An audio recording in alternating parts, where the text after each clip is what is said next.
Yusuf is a Muslim student studying microbiology at a university.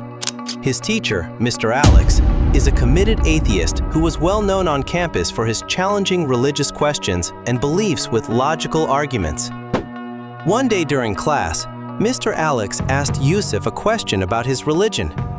"Yusuf, do you believe in fate, that your creator wrote down everything before you were even born?"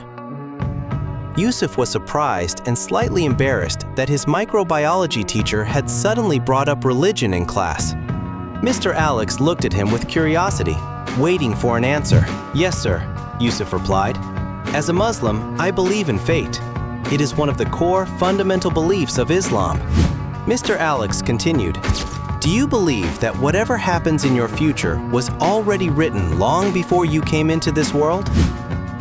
"Yes, sir," Yusuf replied. Mr. Alex asked, "Is it also true that even a leaf does not move without your creator's permission?" "Yes, sir," Yusuf answered again. Mr. Alex said, "Then suppose I killed a man this morning. According to your belief, that event was already written by your creator. In that case, I am nothing more than a programmed robot whose actions are scripted from the very beginning to end." He continued, "Whatever good or bad I do is predetermined. Therefore, your God is responsible for my actions, not me." Yusuf thought for a moment and replied, "Part of what you said is true, sir." Mr. Alex laughed. "I knew you would partially agree," he said.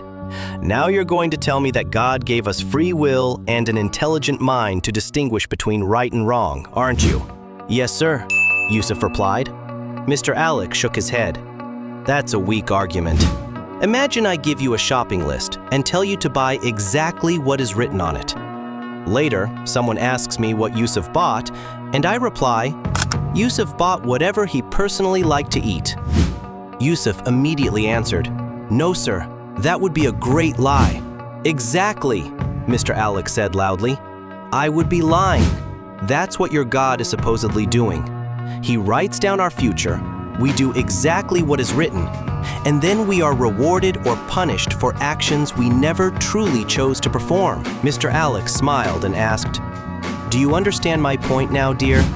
For the first time, Yusuf remained silent. Yusuf never takes time to answer any critical questions. The entire classroom was watching him closely. The room became so quiet that one could hear a pin drop. After a brief pause, Yusuf asked, "Sir, do you know which students are likely to earn first-class grades and which students are likely to fail the upcoming final semester examinations?" Mr. Alex looked annoyed. "Yusuf, what I asked you and what you're asking me are completely different things. You're completely out of the context. Are you trying to avoid my question?" Yusuf calmly replied, "No, sir. I'm still within the context. My question is related. Please answer it." Mr. Alex grabbed a sheet of paper and wrote down the names of students whom he believed would get first-class results: James, Rosie, Max, Robert, and Yusuf. Then he wrote another list of students who, in his opinion, might fail: Amber, Dane, Cooper, and Felix. He handed the paper to Yusuf.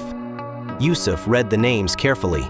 Then he asked, "Suppose your prediction comes true exactly as written. James, Rosie, Max, Robert, and I earn first-class grades, while Amber, Dane, Cooper, and Felix fail. Would it be correct to say that they passed or failed because you wrote their names in those categories?" Mr. Alex frowned. Yusuf continued, "If Amber, Dane, Cooper, and Felix blamed you by saying, 'Sir, if you had not written our names under the failure category, we would have passed,' would that accusation be fair?" Mr. Alex folded his arms. "That's nonsense," he replied. "As a teacher, I know my students' abilities, effort, dedication, attendance, and academic performance. Based on that knowledge, I can make a reasonable prediction about their results. Their success or failure is caused by their own actions, not by my prediction. Why would I be responsible for students who fail because they ignored lectures and skipped classes?" Yusuf smiled. "Exactly, sir. You are not responsible for those who fail. The classroom became silent once again. You are not responsible for their failures simply because you knew what was likely to happen. In the same way, my God knows every single detail about His creation. Unlike you, He possesses complete knowledge. His knowledge of what people will do does not force them to do it. If someone commits murder and is punished for it, God's prior knowledge of that action does not make him the cause of the murder. He simply knows what choices people will make. Yusuf looked at his teacher.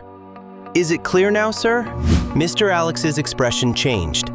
After a moment, he asked, "Weren't you a non-believer just a few days ago, Yusuf?" Yusuf smiled. "Now you're out of the context, sir." The entire class burst into laughter. After the laughter settled, Mr. Alex asked again, "If your God already knows who will go to heaven and who will go to hell, why bringing them into this world? Why not placing everyone directly into their final destination?" Yusuf picked up the paper again and indicated, "Sir, if you already know which students will pass and which students will fail, why don't you simply publish the results now? Cancel the examinations and tell the students to go home?" Mr. Alex replied, "Because students who fail would object. They would say they were never given an opportunity to prove themselves.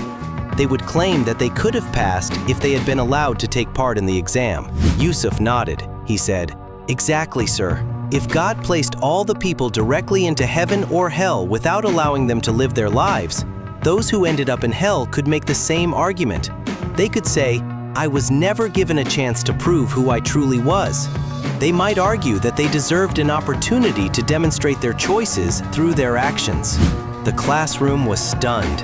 A few moments later, students began clapping. Mr. Alex raised one final objection. Suppose someone spent most of his life doing bad things, but still performed a few good deeds.